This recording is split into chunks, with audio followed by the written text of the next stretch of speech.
All right, welcome in to another team check-in. I'm joined this time by the Pittsburgh Knights. You may recognize them as SK Gaming World Champions, at least 3 of them. Obviously, I've not got the rest of them here so far. Guys, how you doing? Good. Excited to be here. Can't complain. Happy to be back. I was going to ask to start that off really with like, well, last year you won Worlds, obviously. Did you really think it was going to happen? We thought it was always a possibility, but the way the season was going, we were like, it's a little bit rough. But then we were definitely confident coming into LAN. But yeah, I don't know. We made it hard on ourselves and just happy to win. Yeah. Looking at the bracket was obviously pretty scary. Because I remember, at the qualifications, it was like, well, if you win, you play Splice. And then if you play Splice, you have to go through Splice and then probably Renegades. And then you have to probably play Rival.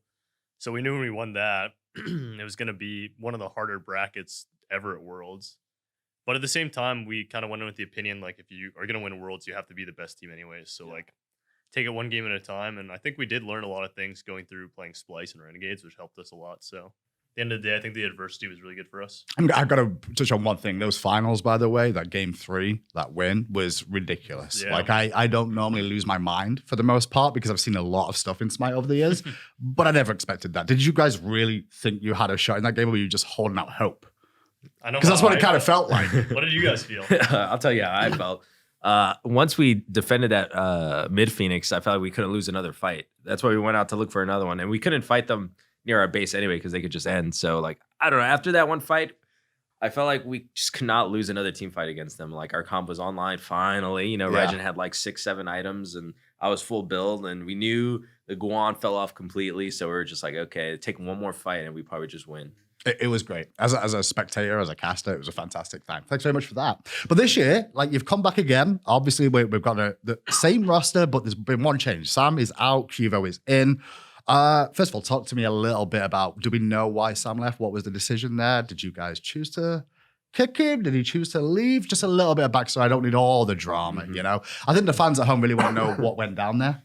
He didn't gank dual lane enough, so I was like, He had to get kicked. No. Sam, we were all, after the season, we talked and we decided, like, hey, let's just, like, get on the table. Like, what are people thinking? And Sam was like, I'm considering some different options for him. He has, like, a lot of different friends in the league. And he's played with us basically the whole time he's been in the league outside of his short stint at Eager. And he was like, we had, like, a really good run, but I feel like I kind of want to, like, play with some new people and see how that goes. So he also knew that, like, we were going to be a good team, but obviously Rival would also be a good team. So it wasn't really too much in terms of that. I think it was more like he wanted to play with some other people, which we respected. And as soon as he told us, we're like, yeah, like, if you want to do that, it's fine. There's no real hard feelings. Like, we did something great. And it's just kind of time for us to move on, Yeah, I mean, honestly, from an outsider looking in, generally with the pros, there's normally a bit of drama or spice behind the scenes, but it seems to have just gone down amicably between you guys and Sam, right? You all seem to be getting along with him still. You all understand his decision-making there. Yeah. Next question then. Why Cuvo? Where did Cuvo come from? Because, like, it's a real spice change to an extent of, like, picking up someone like Cuvo Fred from Europe, especially when you've been a more NA-focused team. Yeah. I kind of pushed for Fred as soon as Sam left. I know, like, after last year, I got to hang out with a lot of people from across the world because I moved here, and I was pretty good friends with Fred for sure. And then on top of that, I knew he was a good player, and I knew I talked to a few of the other players who had played with him as well. And one thing that's really important for me and our team is our scrim environment is pretty positive, and everyone's usually even keeled, and there's not too much raging or anything.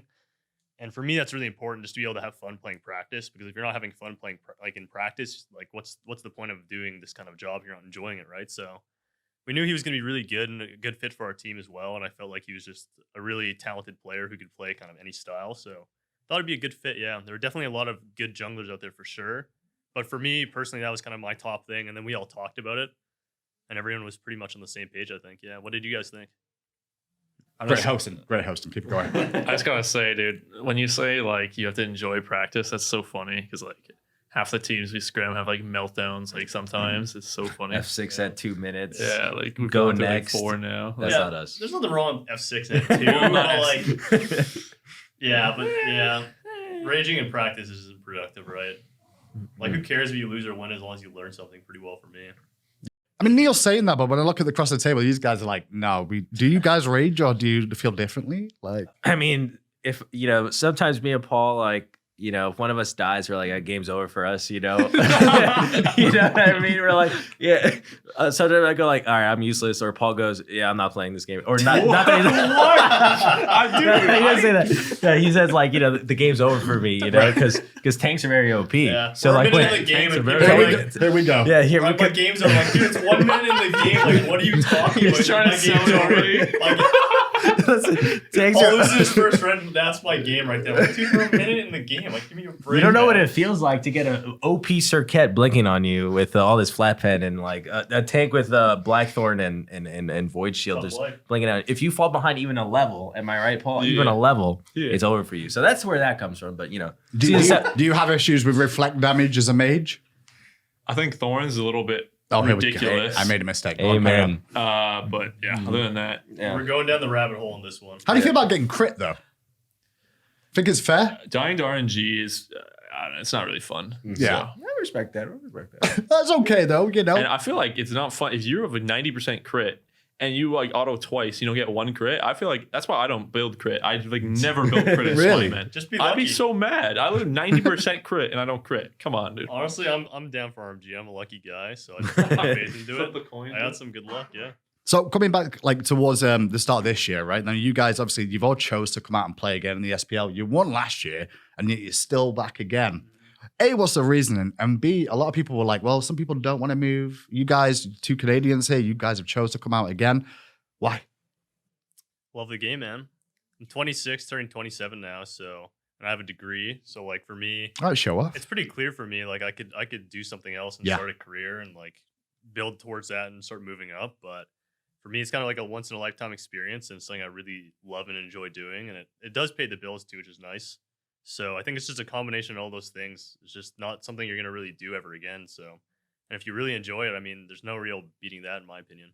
Well, you, Paul. That's true. Yeah, pretty much the same. I don't know. It's awesome. Like I still like the game, and having it as your job is, like you said, like a once in a lifetime opportunity. So that's awesome. Yeah. We literally have someone's dream job. Like Exactly. sometimes like, you're doing VODs, just like, oh, this is kind of boring. And then I think to myself, like, literally, this is actually a bunch of people's dream to do what I'm doing. So maybe like a little reality check, like it kind of like it's like any job. Sometimes it sucks, but at the end of the day, you're playing video games and like all your friends live in your house. That, And, like, you just hang that's out, pretty right? dope. Like, Yeah. it's pretty sweet. And that's the thing the fans sometimes don't get to see, right? Is the fact that you guys, you know, this is a job to you, but also like you are having fun. It doesn't always look like you're having fun, especially when you watch certain people's streams, right? But like, that seems to be the case, you know? It's all about having the fun. Turning towards your new organization, right? SK no longer here. You guys got picked up by Pittsburgh Knights, or Pittsburgh Knights got picked up by you, whichever way you want to put it. How have they been as an organization? Oh, they've been great. They've been a lot more hands-on. SK is a European organization, so it's hard for them to have a strong presence in NA. But Pittsburgh Knights, they got a ton of people all over the place, and they're just like, we'll send this guy down, that guy down, and this guy will do that for you guys. And we were not used to it because we were used to a little bit of a hands-off approach. So it's been nice. And they took really good care of us so far. I'm looking forward to the rest of the year. Fantastic. You guys feel the same? Because obviously, I think, Zap, you still live with your missus, right? In a separate place. Mhm. And you guys are in a team house? Yeah. Cool. Is it a team house, apartment? Team house, yeah. House. How is the house? It's good, yeah. So much better than Yeah, last year's, yeah. man. Really? It's really big. Yeah. Oh, Yeah, last year we were a little bit out in the sticks, which wasn't too good. Yeah. Like pretty far. And this I like, think more a lot of teams central. had that issue, Yeah, right? Exactly. Yeah. Yeah. Bigger house now. A lot closer. And we've had a year under our belt now too, so kind of knew what to expect, which made it a bit easier to move. Yeah, but it's been great so far. Yeah, our house is nice, and everyone's got their own big nice room, and our PCs are really good, so can't complain at all. Cool. We'll talk about on the team house a little bit later as well. I do want to turn to a little bit more esports focus for a second. Obviously, there's been changes to the league this year in terms of the structure of esports in general for the SPL as well as the amateur scenes. How have you guys found it? Have you found the experience this year? How do you look at the league this year? I've been watching the SEC, the qualifiers. I thought the system was very good. I was surprised that there was 3 weeks of qualifying. So, let's say you got a bad bracket the first week, you had 2 more weeks. There's pretty much no excuse. The top 12 teams. You think so? I mean, I would hope so. It would make sense, But and I was watching the games, and a lot of good teams showed up. Yeah. And I think no one can really. I don't see how anyone can complain about the format.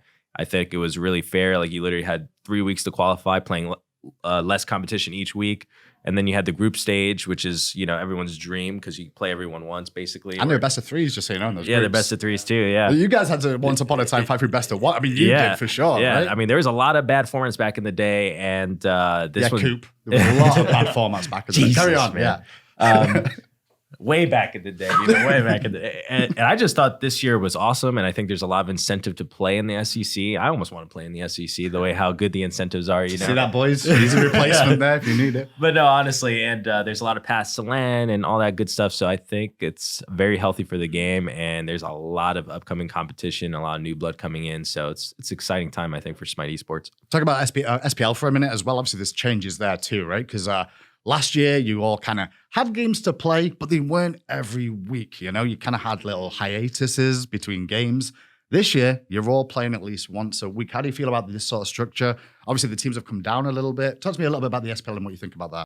I definitely prefer it. I mean, there were times where you had 4 weeks off and you'd have like an opponent way down the road. And it's hard to stay as focused because if you're just preparing for a month for one opponent and they're changing stuff all the time and you're not playing immediately, it's harder to just like have that goal right in front of you and have it be so soon. So I think having smaller breaks between games is really, really good for us specifically.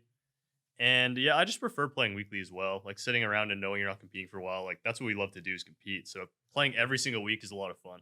Definitely prefer Just it. have a random 3-week break and it'd be like, why am I here? Especially I think 1 week we were doing really well. We were kind of catching fire in exactly, the middle of the season and we had like a 3-week break after. Like when you're really getting the groove, then you have a 3-week break. It kind of kills your momentum a bit. So having consistency definitely helps for that. Do you reckon we're going to see changes then in terms of like play styles and stuff this year because we're playing every week? Because it might be a little bit tricky maybe to solve the equation of a certain team based on the fact you've got another team to play on the next week. Or will we see faster adaptation, do you think? Yeah, you probably see faster adaptation, maybe a lot more ideas being going around because everyone's playing each week. You see a lot of games being played.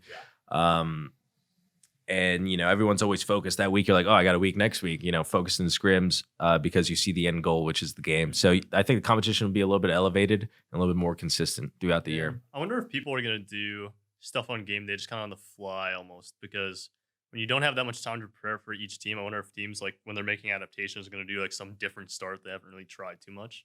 Just because like it's a best of 3 and like you don't have a ton of time to prepare for teams. Yeah. Wouldn't be surprised if people just start whipping things out that they haven't practiced a ton just to see. I'm interested in your opinion of the best of 3s, by the way, because like that was a consensus last year where we went to best of 5s and then feedback kind of came through and it seemed like the players were also on the side of like best of 3s a little bit. Why was that, did you feel? Or was that you guys individually? Did you not feel the same way? For me personally, I don't really care if it's a best of 5 or a best of 3. I kind of just like whatever it is, do it. We'll just do it, no complaining because at the end of the day, you just got to play the game and win. It's a best of 5, best of 3. Like, what does it really matter? I like best of 3s more. It's just like the game 1 is way more intense because when you're up a game lead, you're literally on match point already, true. And so the pressure's on, and I just like it. I like both. I think best of 5 is interesting. Well, it's weird because as a viewer, sometimes it can be boring to watch like a 3-0 stomp best of 3 or like a long best of 5 that the games are kind of slow. But at the same time, like from a point of view in terms of like adaptation and meta changes through a best of 5, you see a lot of just weird stuff from like game 1. You might see a team prioritize one god and by the end of game 5, neither team's picking it at all, right? So there's definitely pros and cons, but like Zap said, I don't think I really mind too much. It just kind of, at the end of the day, it kind of is what it is. But I will say for like lands and things like that, I prefer best of 5 to produces variance. What the lands will be the best of 5s, and that's the big difference, I guess. So I think best of 5s typically the better team wins, but even in best of 3s, like there's not really too much of an excuse. If you lose, it's like better team won. Whether that's if you want to say they cheesed you or whatever, it's like they came prepared, right? So yeah. So season 7 changes the game in general. How do we feel about the state of the game with the changes that were made, from 6 to 7. Small changes to the map, obviously. There's been changes towards the middle area. Talk to me a little bit about how you feel about season 7 so far. You can be honest too. This isn't like a sellout situation, by the way. I'll start off. I think if it's anything about crit, I've heard enough. No. I'm not going to talk about that kind of stuff. I'm going to talk a little bit more general. I would say a lot of people expected like big map changes, which I thought was kind of didn't make sense to me. Right. Because I feel like once you have a good map, you don't really need to change the map drastically. You need to make a few changes here that change up the meta or they change up the play style, which I think that Hi-Rez or Titan Forge did a great job because one, they try to reduce the snowballing, which they definitely did. And 2, they try to reduce the invades. Maybe it'll still happen in competitive, but it is not happening anymore in casuals and ranked, which I would say is probably where it was most frustrating, because as professional players, we have to deal with that kind of stuff. Like, invades, we're practicing for it.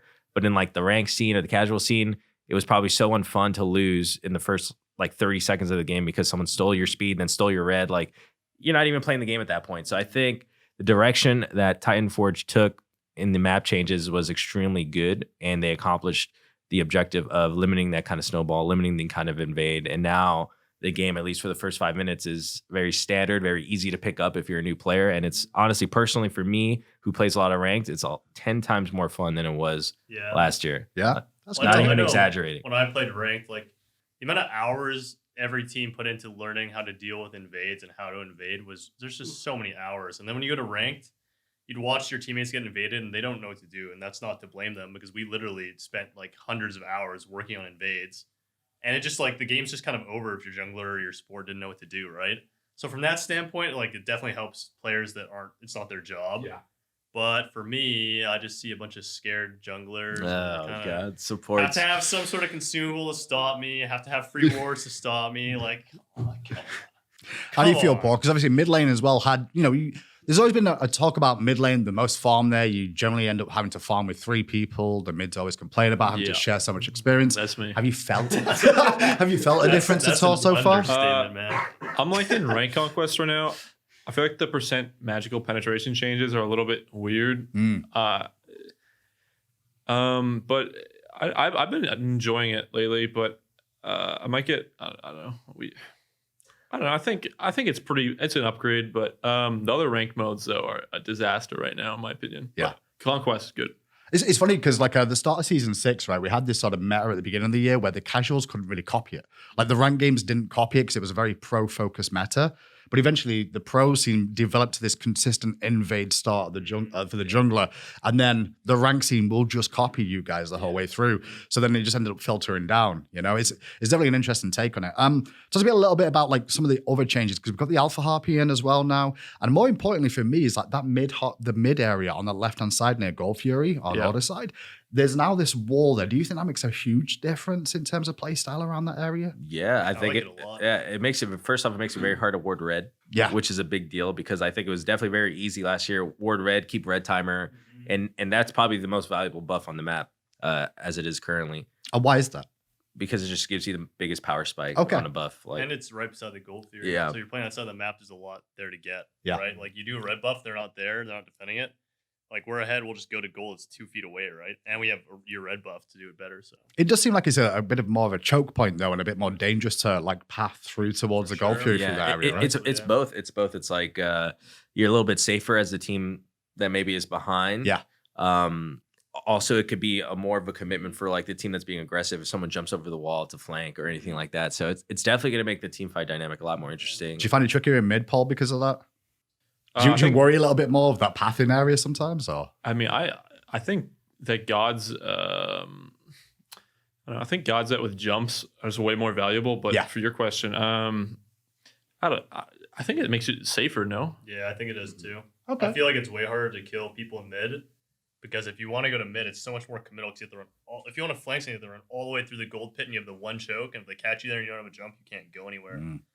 So I think it helps too though, because it's a lot of farm though too. Like they're super easy to kill. Dude, they're like tiny ones. I call them the tiny baby ones. The ones on the left side or whatever side you're on. Yeah, the big Gold Fury ones. side. Yeah, they're like way hard to kill. But these are like mini ones, too bro. alpha to start. I think it's so Yo, alpha. it is so alpha. I was going to discuss that as dual lane because like it's not even worth it. Look at that thing. Like no, it did get an XP buff a little bit now because it was worth a melee. minion. That thing souls me, bro. That I thing remember is the first day I tried to kill it, thing was soloing me. I was like, I can never do this. This thing is outrageous. You get 22 gold or whatever it is. So it's like, bro, for like my entire life bar. I'm like, it's really harder to kill than the red buff, man. Yeah, at some point it's worth it. I once you agree. get like 2 items, it's worth it. You definitely need a little bit of sustain before you do it. Like if you go on Devil Gloves, like you finish fully that. stacked. Fully stacked. Kill that thing. If you go in Transcendence, it's a little bit tricky. I wouldn't do it if I was going Transcendence because it does a good portion of your HP, and every HP matters when you don't have any built-in sustain. So it's an interesting thing. It's definitely something to do in the mid game where like Keeps the hunter busy, right? Yeah, instead of rotating. It's something to do. Definitely, you're not doing that on your own in the early game unless there's some gods that can do it. like Huyi and Gods with Attack Speed Steroids can do it pretty well. That's why they made it so tanky, though. Yeah, that's that's the whole point. You guys wanted Got 2 people to solo do it in the yeah. beginning, and then it's something for the 100 to do in the mid game, which is what it is. Yeah. So, it's okay. It's an interesting change. It's another thing to do. Do you feel the pressure points on the map may change? The final real question on like the meta stuff. Do you reckon we're going to see a bit more of a change towards the play style where the pressure points could be? Could we see more solo? Could we see more duo action? More than the mid focus that we see? Or is that going to be something that's kind of more standard because of the way it's played? I think you probably won't see much in solo, right? There's nothing over there.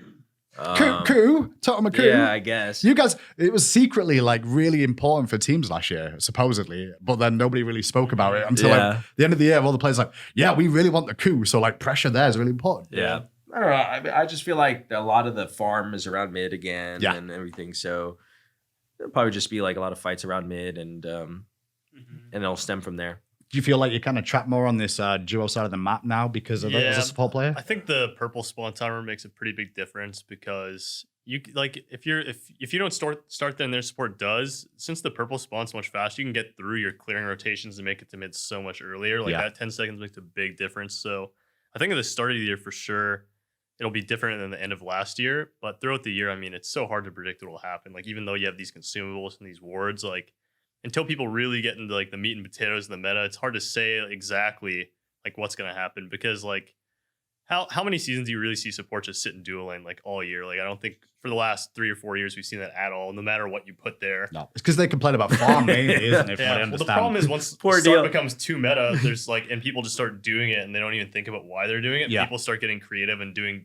just something different and new, even if it's not optimal. If you like make the correct decisions, maybe you lose farm in the end, but just the fact you catch people off guard often is like the first thing to kind of start pushing metas towards these different play styles. Throughout the year, I felt so bad for Neil because he'd come to my lane and be like, Neil, if you weren't here, I'd be ahead. And I'd be like, just go mid. And then Paul would be like, Neil, go back to What do you do as a support main? Like, what do you do then? You just shut up and just do what you need to do? At the beginning of last year, I was running at speeds and I was dying at level 1 and I was like, guys, I need farm. And sometimes even when I died at level 1, I was like, that was still good, even though like, we were all happy. We were all happy. Yeah, because they all got farm. That's why. Right? This is good, Neil. And like the supports are both level 1 for like years. Everyone's just running around, not even getting any farm. And you're like, well, it's like okay, but yeah, I don't really mind it too much, just because like obviously the players on my team, if you give them farm, they do stuff with it. It's different than like your ranked teammate. He's up like 3 levels and he runs it down and dies. But yeah, as a support player and you don't have much farm, you just kind of a lot of times you just kind of have to make do. And a lot of times you just can't be scared to die. If you're behind, like there's the good catch-up mechanic now, or if you're the lowest and you split with people, you do get more XP. It's kind of hidden that. Not many people really realize. Yeah, you can catch up pretty easily, but it's just about just trying to get your teammates who are ahead, and then eventually you'll win a team fight and you'll skyrocket up in farm. You get a couple solo waves. So you just kind of have to not be afraid to get in there even though you're behind, and then the farm will come back if your team's playing well. So turning towards the competition this year, SPL, 8 teams in the league, 7 others other than yourselves. How do you feel about the competition you're up against this year? How do how are you looking at the other teams? Are you nervous? Are you concerned? Are you excited because it should be easy? Like, how do you feel? For me, I would say it's. I feel like we kind of know our competition in a sense, right? We know like what Rival's all about. We know what SSG is all about. Not so sure about E United, but I know the players. You know, Tyler Whitney, never scared of Tyler Whitney. So I'm just messing. But I just feel like we kind of know our competition this year. We know what they're capable of. We know what we're capable of. And we're definitely confident going in. I think we'll ask one question on that as well, though, is if you had to pick 2 teams to be in the finals at the end of this year, without yourselves being included, obviously, right? Who would you guys select as the 2 that you expect to be towards the end of the finals? Probably Space Station and either Rival or Ghost. So Space Station, just so you all know, I would say remember it's Rafa's team. Space Station for sure. I would say Space Station for sure. And then it's hard to tell how well Ghost will be. So the safe bet would be Rival. Aurora and Adapting team. I'm just trying to educate the viewers as well with the roster changes. Exactly. So I would say the safe bet would be Rival over Ghost, just because Ghost is a pretty brand new team. Yeah. So got a superstar edge to that Ghost one, right? Yeah, they got a little bit of superstar. But we've seen those superstar edges before, right? They don't seem to always work out. Yeah, you know. Yeah, things on paper don't always work out. Yeah. I'm hopeful for them, though. They're obviously a good team and smart players. But I was gonna say the exact same thing. Like I think Space Station, really good, consistent team. They have like good systems around them, so they're pretty consistent throughout the whole year. Yeah. And then I was thinking the same thing, like either Ghost or Rival. It's hard to say who's gonna be better because they're just it's hard to say with those changes, right? Like you see Panda Cat switch to mid, he did really well, but not everyone's Panda Cat. And then on top of that, you have the Ghost team. There's just so many new players playing together. It's hard to say how that all pan out. What about you, Paul? Any differences there? You think it's those two as well? I Do you honestly, even care? I have no idea, man. Like, I think there's so many variables, man. I have no idea what's That's gonna understandable. I will touch on one thing though. Is like one thing that's not really discussed about is generally team chemistry behind the scenes, not just like on the surface level. I think do you guys feel like that's quite impactful to making a really good team? Yeah. Yeah. I've been on a lot of teams I've been playing for a long time, and really? Yeah, you see the grades Says and from the everything. retirement home, Yeah. It's been 84 years. But and I think, or the number one thing that I've taken away from what makes a successful team to just a run-of-the-mill team is the team atmosphere of practice. No one feels like they can walk on eggshells. No one resents each other for getting called out and things like that. That is by far, because I think a lot of people have talent, but it's the other thing, the personality, the get along with other people, as well as the work ethic. Those kind of things are what matter the most from becoming a good team to a great team. And that's what my team has. And, I would never like switch any one of them just because they have a bad game or like a bad week, because I know what they're all about. And I respect each and every one of my teammates. And I just love playing with a group of guys that share those kind of same philosophies. That's a relief. I thought I was getting kicked, man. Ooh. Season's not starting. What about you? Exactly what Steve said. Yeah. It's 100%. Okay. I think the biggest thing that you didn't say, all those other things I think are true too, but I think trust is a big thing. Because like at Worlds and like LAN and stuff, we literally play stuff. Someone's like, I think this is good here. I haven't played it for half a year. And everyone's like, if you think it's good, just play it. Like, that's fine. What Like, about that Thoth pick, man? Yeah, except for Thoth. Paul was like, maybe I play Thoth here at Worlds. And I was like, dude, that god is so bad. Like, just play. He's like, it's your Thoth or Raj. And he hadn't played either in like half a year. I was like, dude, don't play Thoth. That god is so Well, bad. no, you didn't say anything, but Well, if I said Thoth, you weren't going to lock it in. You said Thoth, and I was like, are you sure, man? Like, you can't really return damage on Thoth and Raj, and you can at least hit them when you're getting chased, and you're just like, yeah, it's true. Back in the like, he's just not big. No Thoth. Say Raj and say Raj. Yeah. You don't want to like... How do you deal with criticism then on a team? Like if if people make mistakes in the team, if they don't immediately own up or realize they've done it, how do you guys go about like, hey, you messed up there? You know what I mean? Like, how do you do it constructively, I guess is the word I'm after. Because that's always the issue, right? Is I think people, at least in the rank scene or like in your casuals, you'd expect people to just go for the throat or people read it wrong. I think people are good at just accepting it. I mean, we talk about it beforehand as a team. It's just like, if you get criticized, you just take it and then, like say you understand it or do your rebuttal, but we're not arguing about it. We definitely argue. Like, we're not like a team that's perfect. Sure. We definitely argue, but at the end of the day, no one takes it personal and everyone understands that we're trying to get better. And then we also have Chuck here to chime in and kind of be the unbiased, voice in our heads. So, and it's also easier when a coach does it, I think, especially this season. I was thinking about this season because last season we're all calling each other out, but this season it's a little bit harder because now that we won Worlds, you kind of have like a little bit more, it may not be true, but I just think in general, you have a little bit more like, you don't need to tell me what to do kind of thing. So I think a coach this year is even more important than last year. Really? In calling people out because he's unbiased. He doesn't care like either way.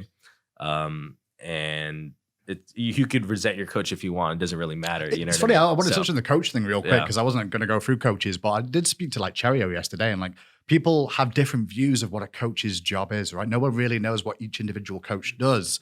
But from my understanding, all the coaches kind of do a different role based off what team they're on, right? Yeah. Well, I think one thing that's kind of interesting, I'll get back to the question a little bit, but a little bit off base is like, especially in Smite and esports in general, like in traditional sports like basketball, you have people who've been playing for like 80 years and coaches who are like really seasoned and who know more about the game than the players. Right. Whereas in video games, oftentimes it's hard as a coach to have more knowledge than the players. So depending on each team, like each coach, their game knowledge plays a big role in it, but also just the team's needs as well.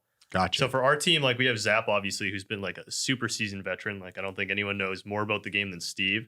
So it's not always easy. Like Chuck often gives advice about things like that, but at the end of the day, we have a lot of game knowledge as well. Right. But he's really good at other things as well. So we do respect his opinion when he chimes in on things like that. It's definitely another voice. But things like analytics, like doing math, things like that are really helpful. Mediating and just being like a good uplifting spirit in teams. So I think it just varies from team to team, right? Like some teams that are more negative definitely need more of a mediator. Right. And more of someone like, hey, like you're arguing about... that I wouldn't say babysitter necessarily, but like someone to mediate arguments and keep spirits up for some teams might be needed. For other teams that are less experienced, maybe they need a little bit more of like education. Hey, do you think the meta should be more like this? Do you think you should be making this rotation as opposed to staying here? So I think it just depends on what each team needs and which coach you have too. I think it's very interesting because the value of a coach is seen differently by different players as well, of like what they can bring. And I think it's different for seasoned pros like yourself to be spoken to about meta changes or decision making, right? My Australian coach tells me what to do. We're gonna have some notes. I'm just messing. But exactly what Neil said, it's different for every team. Right. The word coach is being thrown out a lot, and I think it means something. But it's not to been people in established general. as what it is, right? Yeah. I just had a flashback to what Zap said about, oh my God, that's so funny. Yeah, we have fun. But yeah, a coach in Smite or in video games in general is not what a coach is in the NBA. Those guys are the ones that have the game knowledge. The player comes in and they absorb that game knowledge and they do what the coach says. In Smite, a coach can be anything. It's a big variable depending on what the team needs, like Neil said. Yeah, that's pretty much it. Cool. It's good to know because like it's hard. A lot of coaches feel like they don't get established, but we also, as the outsiders, the viewers, ourselves as casters, we don't always know what each coach does. You know, we can look at a team and go, I guess they're there to try and make morale high or replace a member of the team and run to worlds, like that sort of thing. Like it's just the way things happen sometimes, Just know it's different for every team. Yeah. You got to ask the team and then for sure. What are the reasons? I don't even know what a lot of the other coaches on the teams, what their neither. roles are, right? Yeah. It's tricky, that's for sure. Okay. Moving a little bit more back into actually in-game for a second, I want some overrated picks that people are talking about right now. Let me go first. I'm not going to ask for who's OP because obviously we're about to start the season, right? So I'm not after your strats, but I do want to hear your overrated picks. Okay, this is perfect for me because I hear this all the time. Izanami, Oh. the most overrated. Okay, this is what happens every single year. Every time there's a new season, everyone just goes back, defaults Izanami. Oh, I could clear the wave. Like, Is that I'm just so push good. power reason? Yeah, that's it. I could clear the wave. Like, this is OP, and everyone forgets how to play against Izanami. Very overrated. The way you play against Izanami is you just fight her, pre-wave. She knows how to clear the wave, right? So in dual lane, all you got to do is run up to the lane, invade her, just hit her, and she doesn't do anything. And then you have the pressure on her. Maybe she's okay in mid. But yeah, she's definitely one of the most overrated picks, in my opinion. Okay. What about you, Neil, first? I don't really have too much of an opinion on overrated picks yet, but one thing I always see and I hate so much is like when I'm playing ranked and like Thor goes through. Like some gods, like it's a good god, but it's not like the end all be all. And it goes through, and then someone in my lobby, good game, like it's over. They have Thor. I'm like, what? What? Like how? Like Thor, like he's not even that broken or anything. Like, what do you mean the game's over? And they're just like, it's over. Like that's it. We might as well just not even play this game. My team's like tilted. I'm like, what is going on? Everyone's like, oh, Thor went through it. It's just so weird. There's one god every season. Everyone's like, this is so broken, and I'm like, no, it's not. Like it's good, but Damn it, Thor's pretty OP. As a mid laner, right? You got to deal with Thor's that. pretty Game's good. over, Neil. Sorry. Dude, I hate What about that for you? so much. I could give you a list of OP things, but it's the most overrated pick. That I don't think there's a lot of overrated picks right now. But okay, so Heimdall, he's good, but is not broken. Like people are still like. Well, he did get nerf as well, right? Yeah, that nerf actually affected him. Like the autos is 5%, 130% to 125. He's definitely good still. Like I'd play him, but people are like Neil said, that happened to me like last week. Oh, so annoying. Heimdall up. Oh, good game. Noob first pick. It's a great transition because I was going to bring up the new gods because this is the first time in a while, right, where we're going to have like multiple new gods available at the start of the season because of how the season's been structured and things. So we've got Yemoja, Heimdall, and then I guess Mulan as well as the other one that's like going to be in the mix there. How do you feel about those? Do you reckon they're going to change anything specifically about the gameplay, or is it just going to be the usual? I like that they're strong gods, and I like that they release strong gods because it's a god that we can play, and it adds more. What do you mean by that? Right, it's a gods we can play. Like, in the professional scene, maybe we like stick to certain picks because we think they're the best at doing the certain style or something like that. But Yemoja and Heimdall, they're very good. They have very good kits, so they're probably will always be playable. Right. And it's just fun and exciting to have new guns. How do you guys feel about it? I like it a lot. I think that our team always has had like really deep god pools. Like people can just play everything. So when new gods get released, it's a lot of fun for everyone, right? We had to figure out where we want to put it. Maybe something searching the ADC, it goes to mid. Maybe something's a jungler, puts in support, go to solo or something like that. So our team's pretty flexible, and that makes it interesting when new gods get released. But also, I think it'll change just because drafting, right? Right. when you have a lot of strong gods and there's a lot of things that people like to target ban against our team, that opens up different avenues, right? So it's always fun for us when we have a lot of gods we feel are strong and viable, and then you add more gods to the mix, and all of a sudden maybe Mulan's broken, maybe that needs to be permanent, maybe Emoja needs to be permanent. All of a sudden, all these other picks open up, and then a lot of stuff that wasn't previously been able to play before is like open and changes the way the game's played for sure. I can't figure Mulan out, man. What about her? Sometimes I'm like, bro, this god is so bad. Like in the early game, all of her abilities are so short range, and she has no escape because of her grappling hook's not leveled up. Sure. But like sometime late game, I literally get stun locked and I get one shot. I'm like, that god is broken. A scaling warrior. That makes a change, right? That's unusual. Back and forth. OP. That god sucks. I played her once, so I went like 3-9 in a casual, and then what game mode did you play? It actually matters a lot what game mode you play her. I think you're right. I played a Joust. And that's all terrible early game. Joust. It's all because early game, the right? problem with Mulan is until your skills are mastered, you don't actually do that much. So like once you get all of a sudden you get your skills mastered, you're like, why am I just like so strong all of a sudden? That's what you feel really weak. Yeah, because in Conquest you're actually just like smacking the other person 100%. In lane, and just like I smacked them up. When Zach gets crit, he's then online. He's like, oh, I'm doing well. I'm not online. I have to deal with thorns. And, and now it's OP Spectral that was busted to the high heavens. When we talk about new gods entering the meta as well and like entering the SPL, when do you guys like get chance to like play with them? Do you play them like behind the scenes in like your casual games? When is it like you guys start to touch them? Do you only really like care about them when they're going to be starting to hit the SPL? I usually just wait till rank because by then they'll be adjusted, whether it's the nerf points, or buff, and then I'll have decent competition in rank to kind of get a feel for it, and then we'll probably try it in scrims when we know it's going to be available. Are you a team that like tries to try them out earlier, or are you someone that maybe sometimes waits and just bans them away? That's what I did. Depends on the player. Like Paul, the second the god comes out, he just likes to play everything that he thinks is gonna be fun. Like I was spam Persephone when she came out in casuals, and first day of scrims with Persephone. Oh man, It was so you should have heard Zapman. Oh my god, the conversation was so funny. I talked to Paul like, I think this god is not good. I didn't even respond. I just started laughing for like a good minute, man. That was funnest scrim of my life for sure.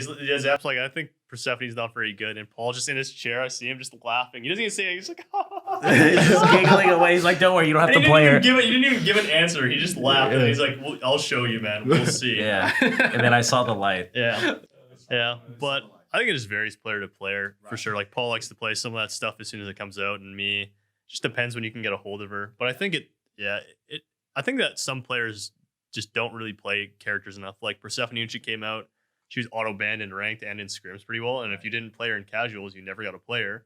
And so she was a character that has like a really high skill cap. So if you just got your hands on her, like it's up, you want to just play it, like you're not going to be good at the god, right? It was something you needed to practice, and not a whole lot of players got practice on her because when could you play her? I was going to ask that, like in scrims, when you play against other teams in practice, do you like have rules or like, hey, do you mind if we play this god for practice? Is that something that goes through the conversations at all? Or is it something that's just a unwritten rule of like, hey, whatever picks and bans are, that's what they are? Yeah, sometimes both teams can agree on that, or sometimes we just pass bans.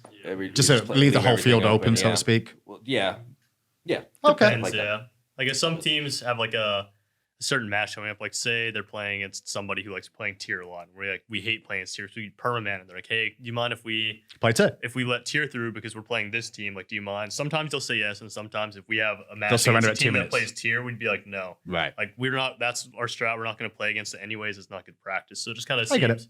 Team can meet middle ground, yeah. But oftentimes people are pretty accommodating. Okay. Back onto, we've been going way longer than I expected to, by the way, because you guys are great. House setup, just talk about that a little bit. We already mentioned you've all got your own rooms and stuff. Who got the biggest room? Me for now. For now? He beat me. He beat me in rock paper scissors, man. He 2-0'd me. Was it 2 or 3? He 2-0'd me, man. I literally was thinking. I was trying to get in your head and stuff, and you just clean 2-0'd me. He sat there and he's like, "I'm gonna think about it." And I was like, "I'm gonna put literally zero thought into it. I'm gonna roll you." It's like I was talking about earlier. I'm just good at RNG. I'm confident. Honestly, going in. So why is it for now? By the way, out of interest, because you said for now. I just said to him like, if we want to be fair, like midway through the year, if you want to change, like we can. No, you won 2-0. What? I'm a good teammate. That's just our captain, baby. Man, that's what it's going to be. Yeah. Okay. So, questions about living together, because some of you guys did live together last year. Zap's probably been and visited a few times, I would say. So, at least he could get some input into this. But who do you not want to go in the bathroom after? I don't think anyone's really that bad. The only thing The only person we have trouble with the bathroom is Scary because he takes like 2-hour showers. I was gonna say, It's like, who this takes is the longest ridiculous. showers is the next Like, question. we on literally it. thought he slipped, like hit his head because he was in the shower for like 2 hours. Like, should we check on this guy? Like, is he dead in the bathroom? Like, what is going on? Yeah, but just that's like really the only thing. We didn't really have too many balls of that. It's like when we're gonna get food or something, and like we'll like, wake up Ronnie and we'll be like, "Yo, you want to get some food?" He's like, "Yeah, let me get a shower real quick." Or it's like, bro, dude, You're like, starving. Like, maybe now, not in like an hour. yeah, Man. Like, like you and your rock climbing. Who's the Christ. worst cook in the house? I'd say probably Paul, just because he What, doesn't cook. man? Man, you don't cook. You haven't man. tasted my ravioli. Bro. It's out of the packaging, bro. He's like, dude, give you my gotta special try this. touch, It's man. so If it's not good. you, who is it then, Paul? Worst cook?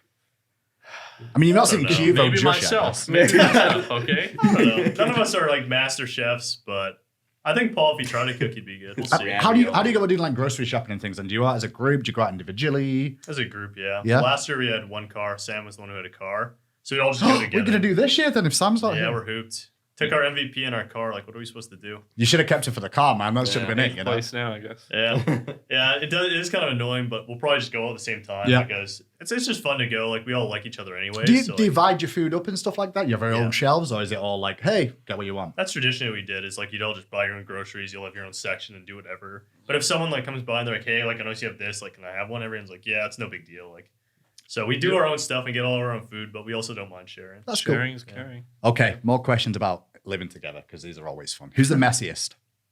It's Ronnie, right? Yeah. Scary D. Oh yeah. Is Yeah. he Scary D Oh, again? Yeah, Yeah. it's Scary D. He Yeah. wins, so he changes his name. He Yeah. wins Worlds under Bel Air and then changes back to Scary D. It's for motivation. I mean, Scary D didn't win Worlds. That's so. a good point. That's right. That's a very good point. We So just he's, call him Ronnie. so Yeah, he's, call him he's the Ronnie. messiest. Bro, he left us a disaster. Yeah. Last Yeah, he house when he actually- left. he When hooped we us, all yeah. left after Worlds. Yeah. He got sick right before he left. Then he's like, guys, I have my flight. I'll see you guys later. We're like, have safe travel. I go in his room. We're like, dude, what is this? He's like, cops are like, man, I know you're sick, but come on, bro. Okay, who's the cleanest in the house? I don't know. Paul keeps his workstation, like where he games, like super clean. He's really particular about that. I think everyone, in terms of like your room, no one cares too much. I think we're all a little bit messy when it comes to our room, but I'd say for like your own workstation, Paul keeps that really clean, and I think we're all pretty similar. Okay. Yeah, I'm reasonably clean. Yeah. In terms of like dishes and stuff, I put them away pretty immediately. So Sam was pretty dirty. Like he had a lot of like old Chipotle and he stuff. always got rid of it though. He was good. Like maybe he left it around for a day or two, but he always cleaned up after himself. Zap, I would ask you more of these questions, but Yeah, I'm pretty sure I mean, Fleur would just yeah. like confirm all these things. Yeah, you you know. are the messiest. She's the cleanest. Sounds about right. Loudest on the team. Who's the loudest? That's Neil. Neil. Is it? That's Neil, bro. Yeah. I'm trying to sleep and I hear this deep voice, man. Like, bro, oh my goodness. Even in the new house, man. I don't hear Fred at all, dude, and I just hear your voice. I'm like, bro, how are you this loud, man? The one thing I will say in my defense is at least I don't bounce balls at 2 in the morning. It only happened like once, but him and Ronnie were bouncing Oh a my ball in the gosh, room. And it was like 2:30. I came downstairs the next morning and I was like, I didn't think we had to have this conversation. But please, like, do not bounce balls in the house after like 1 or 2 a.m. Like, this is ridiculous. We're having some fun. But it's give and take, yeah, for sure. Who's the quietest then? Probably Ronnie. Yeah. Yeah.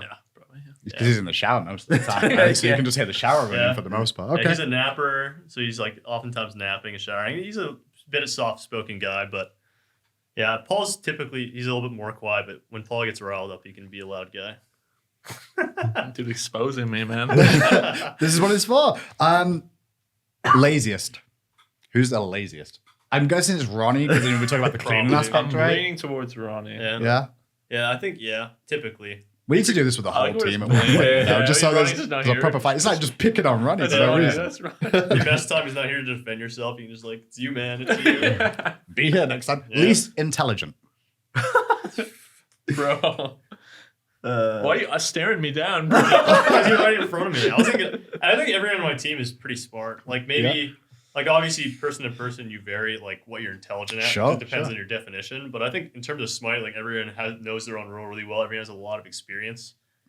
But I guess it just depends what you're talking about to give a Okay. cop-out answer. Good I don't save. think anyone on my Good save. team is dumb for the record. Like everyone's smart. Okay. Yeah. We're all pretty high IQ. I mean, End of the Smite year. pros after all. Yeah, that's Every true. now and then- That's true. We're peaks and valleys. Like sometimes we're super 200 IQ and sometimes we're all like 10 IQ. Yeah. Who's the funniest?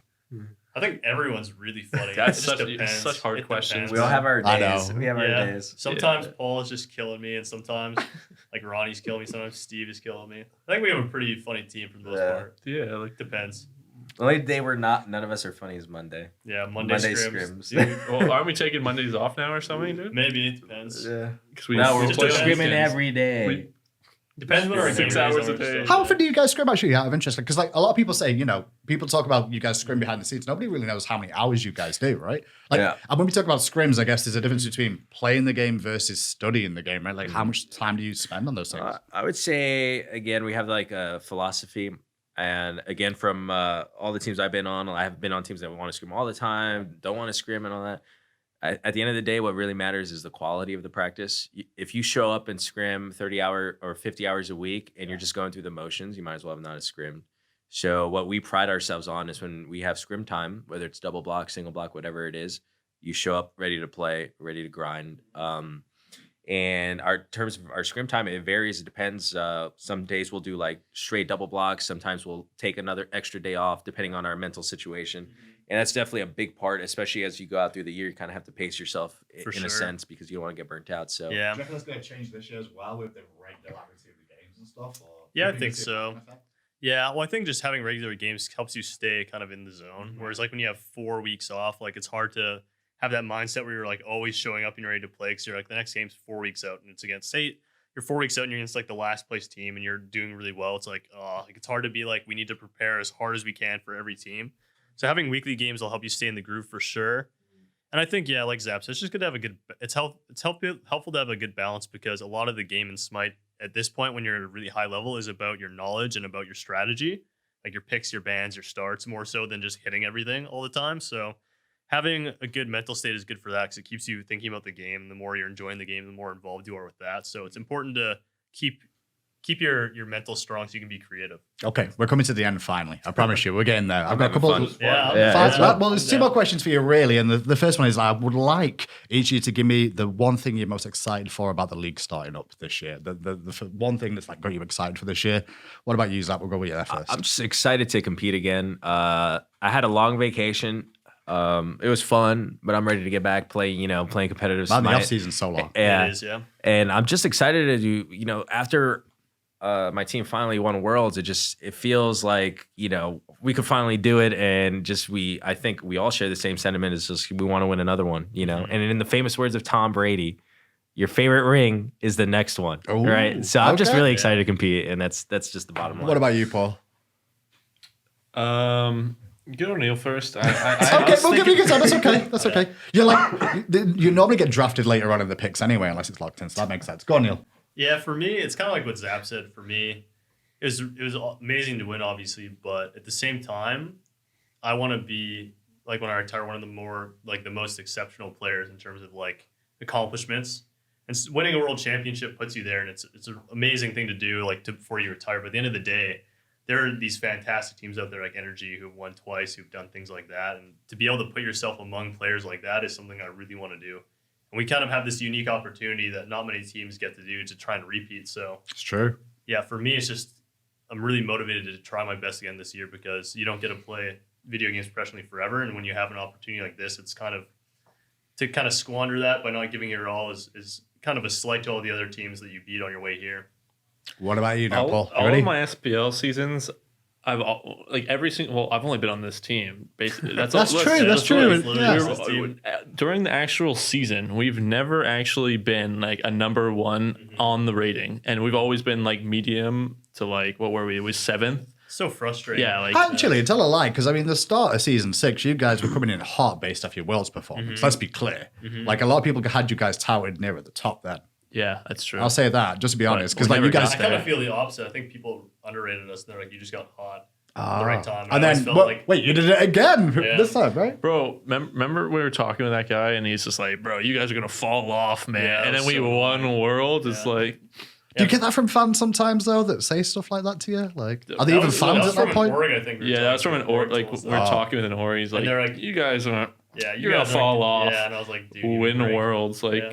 What was It's that just- before you won Worlds? Or That Yeah, was the beginning of before. last season. We're doing Oregon. please tell me you negotiations. sent him an email afterwards. with the I'm pretty photos, sure he right? saw. I mean, he must have saw it, right? You should have sent an email of you with a Actions- hammer, man. actions speak louder than Yeah, words. we don't know what to tell. We don't. For Yeah, me, yeah, one. Yeah, no problem. Yeah. For me, it was frustrating throughout the year because like I always believed in my team and trusted every one of them, and I know we're so good. Like in practice, given scrims aren't everything, but we do some like we're playing so clean, and we show up to game there's just something like a little something missing, and so it's so frustrating losing to teams. Even some games we lost a set like against PK last year, started the season 3-0, and I was like I felt like we could have 3-0'd them, and we lost 0-3, and it's just so frustrating because I'm like I know we're such a good team.